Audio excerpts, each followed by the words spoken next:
সন্তানরা যখন স্পষ্টভাবে কথা বলতে শুরু করে তখন তাদেরকে লা ইলাহা ইল্লাল্লাহ শিক্ষা দান করো। আমাদের বাচ্চারা সাধারণত 3-3.5 বছর যখন পদার্পণ করে তখন তাদের মুখে স্পষ্টভাবে ভাষা প্রকাশ পেতে শুরু করে।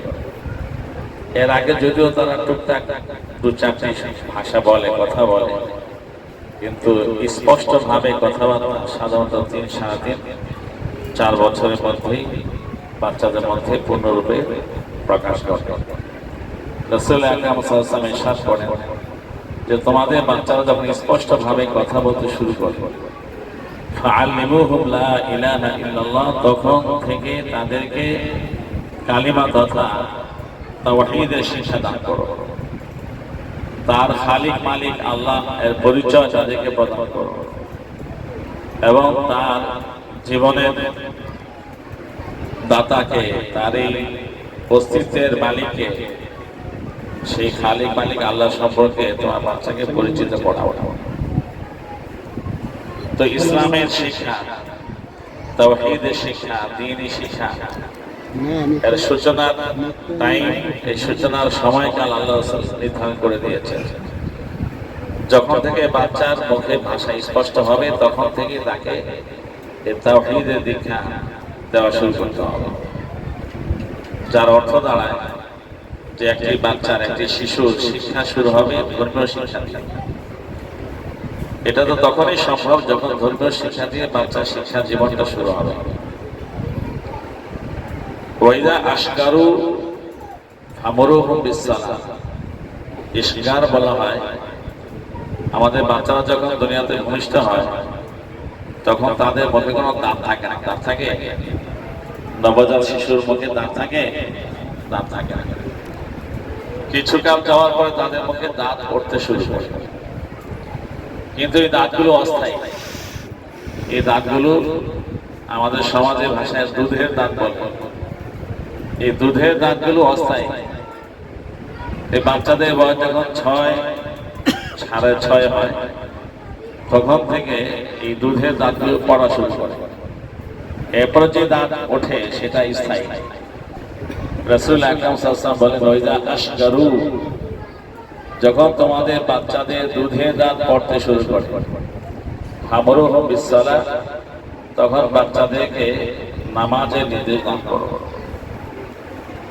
তাহলে ঈমান এবং কালিমার দীক্ষা শুরু হবে যখন তাদের মুখে কথা ফুটবে তখন থেকে, আর যখন তাদের দুধের দাঁত পড়তে শুরু করবে তখন তাদেরকে নামাজের নির্দেশ দান। অর্থাৎ 4-6-7 বছর পর্যন্ত এই যে 3-4 বছরের সময়টা, এই সময়টা বাচ্চাদের ব্যস্ত থাকবে দ্বীনি শিক্ষার মধ্যে, যেখানে তারা ঈমান শিখবে, ঈমানের কালিমা শিখবে, নামাজ শিখবে, নামাজের যে সমস্ত পূর্ব শর্তাবলী আছে, ওযু, পবিত্রতা, এগুলো তারা শিখবে এবং নামাজের মধ্যে পঠিত যে সমস্ত দোয়া, সূরা, কিরাত আছে, এগুলো তারা শিখবে। তো এই যে ধর্মীয় শিক্ষা, এই ধর্মীয় শিক্ষাটা হচ্ছে আমাদের মাদ্রাসা শিক্ষা। তবে মাদ্রাসা শিক্ষার সঙ্গে ধর্মীয় শিক্ষার সাথে জাগতিক শিক্ষা যেটা আছে, বাংলা, অঙ্ক, ইংরেজি, সমাজ বিজ্ঞান, ভূগোল, এটাকেও সংযুক্ত এবং সমন্বিত করা হয়েছে। যার কারণে আমাদের মাদ্রাসায় 4-5 বছরের বাচ্চারা যারা আসে তারা শুধুই যে কালেমা শিখে এমন না। অনেক মানুষ যাদের মাদ্রাসা সম্পর্কে ধারণা নেই তারা এমনটাই মনে করে যে মাদ্রাসায় বলে সে আলিফ মাদ্রাসা পড়বে, মাদ্রাসায় বলে তো শুধু কোরআন পড়বে, তোমার বাচ্চাকে শুধু কোরআন পড়াইলে হবে, এই বাংলা অঙ্কের শেখাতে হবে না। তো এভাবে আমাদের সমাজে কিছু মানুষ আছে যারা যে সন্তানকে মাদ্রাসায় দিতে চায় তাদেরকে নিরুৎসাহিত করেই বলে। তারাও তাদের অজ্ঞতার কারণে এভাবে বলে। এই নয় যে তাদের ধর্মের প্রতি কোনো বিদ্বেষ আছে, এই নয় যে তাদের ধর্মীয় শিক্ষার প্রতি তাদের শ্রদ্ধাবোধ, মূল্যবোধ নেই, তা নয়। সব ঠিক আছে, তারা চিন্তা করে একটা বাচ্চাকে মাদ্রাসায় দিয়ে দিল তো সে বাংলা, অঙ্ক, ইংরেজি, সমাজ বিজ্ঞান, ভূগোল থেকে সে অজ্ঞতার মধ্যে রয়ে গেল, অন্ধতার মধ্যে রয়ে গেল, শুধু কোরআন পড়ে তো কি হবে? তো এই জন্য অনেকে ভুল বুঝের মধ্যে আছে। আপনারা যারা এখানে অভিভাবকরা আছেন, আপনাদের সন্তানদেরকে মাদ্রাসায় দিয়েছেন নুরানি বিভাগে, আমাদের এই সমস্ত নুরানি বিভাগে আপনাদের বাচ্চা কি শুধু আরবি আলিফ মাদ্রাসা পড়ে, নাকি সঙ্গে বাংলাও পড়ে?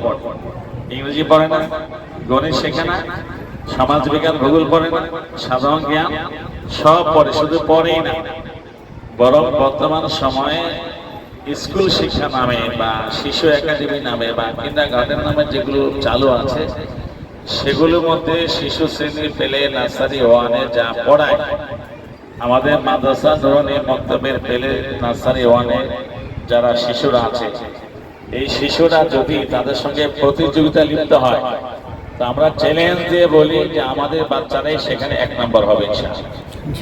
আমাদের মাদ্রাসার শিক্ষা এমন সুসংগঠিত এবং এমন সুবিন্যস্ত যে আমাদের মাদ্রাসাগুলোতে বাংলা, অঙ্ক, ইংরেজি, সমাজ বিজ্ঞান, ভূগোল সেই মানে পড়ানো হয় যে মানে এখন পর্যন্ত স্কুলে পড়ানো সম্ভব করা হয়।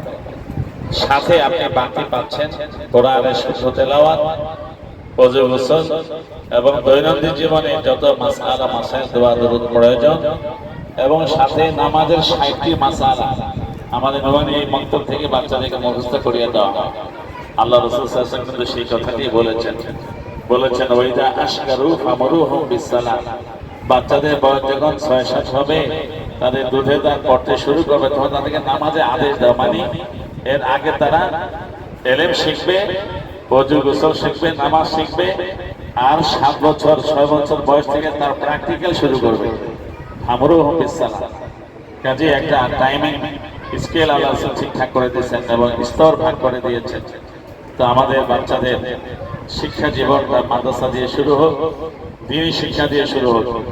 আল্লাহ রাসূল আরেক হাদিস মধ্যে বলছেন, ইযা আফসা আওলাদুকুম ফাআল্লিমুহুম কুলিল হামদুলিল্লাহি আল্লাযী লাম ইয়াত্তাখিয ওয়ালাদা ওয়া লাম ইয়াকুল লাহু শারীকুন ফিল মুলক ওয়া খালাকা কুল্লা শাইইন ফাকাদ্দারাহু তাকদীরা।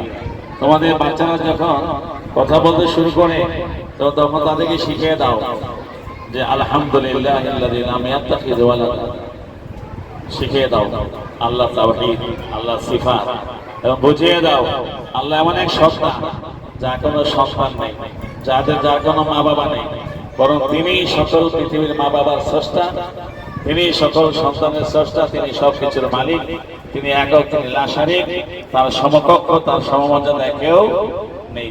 এই শিক্ষাগুলো শৈশব থেকে বাচ্চাকে দিয়ে দাও। প্রশ্ন ওঠে যে বাচ্চারা 4-5 বছরের বাচ্চা, যে এগুলো শিখালে কি লাভ? এগুলো তারা বুঝবে? এগুলো ঈমান এবং আকীদা, বিশ্বাসের অত্যন্ত সূক্ষ্ম বিষয়। হ্যাঁ, এটা হচ্ছে বীজ বপন করা, ঈমানের বীজ। আমরা যখন ক্ষেত খামার করি, তো ক্ষেত খামারের মধ্যে হাল চষে মাটিকে কর্ষণ করে ভিতরে ছোট ছোট বীজ ঢুকিয়ে দেয়। তো ছোট্ট বীজ ঢুকিয়ে দেওয়া হয়, কিন্তু এই বীজ ফেটে কোন একটা গাছ 2-3-5 দিন পরে ওঠে, কোন গাছ 2-3 সপ্তাহ পরে ওঠে, কোন 2-3 মাস পরে ওঠে। আর যেই গাছটা ওঠে সেই গাছ থেকে ওঠেই ফল দেয়।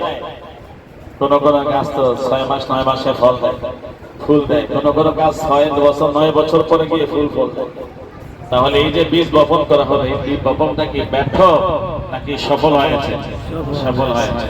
আমাদের যে বাচ্চারা 4 বছর 5 বছরের বাচ্চা, তাদের দিলের মধ্যে যখন আমরা এই তাওহীদের শিক্ষা ঢুকিয়ে দিব, এই তাওহীদের বীজ যখন তাদের ভিতরে আমরা প্রবিষ্ট করিয়ে দিব, এই বাচ্চাগুলো যখন বড় হবে, তখন সমাজের চলমান শিরকের ফিতনা থেকে নিজেদেরকে তারা সুরক্ষিত রাখতে পারবে।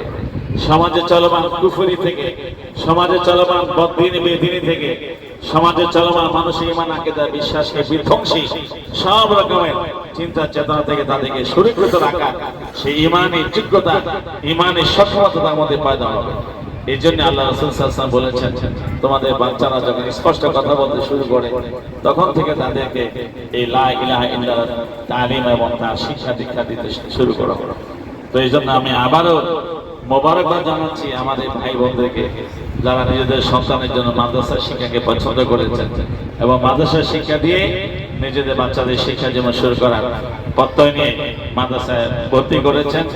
এবং আরো মোবারকবাদ জানাই, একটি আদর্শ এবং একটি সুন্দর একটি মাদ্রাসায় আপনারা ভর্তি করেছেন আপনাদের বাচ্চাদেরকে।